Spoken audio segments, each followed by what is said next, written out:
ദൈവത്തോട് നേരിട്ട് ഗുസ്തി പിടിച്ച ഒരാളെക്കുറിച്ച് നിങ്ങൾ കേട്ടിട്ടുണ്ടോ?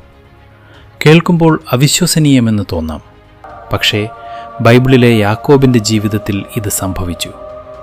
തൻ്റെ സഹോദരൻ ഏശാവിനെ നേരിടാൻ പോകുന്നതിൻ്റെ തലേ രാത്രി ജീവിതത്തിലെ ഏറ്റവും വലിയ പ്രതിസന്ധിയിൽ ജബോക്ക് നദിക്കരയിൽ യാക്കോബ് ഒറ്റയ്ക്കായിരുന്നു. പെട്ടെന്നൊരാൾ വന്ന് അവനെ തടഞ്ഞു. രാത്രി മുഴുവൻ നീണ്ടുനിന്ന കഠിനമായ ഗുസ്തി. നേരം വെളുക്കാറായിട്ടും ആർക്കും ജയിക്കാനായില്ല. ഒടുവിൽ ആ അജ്ഞാതൻ യാക്കോബിൻ്റെ തുടയിൽ തൊട്ടു. അവൻ്റെ എല്ല് സന്ധി തെറ്റി.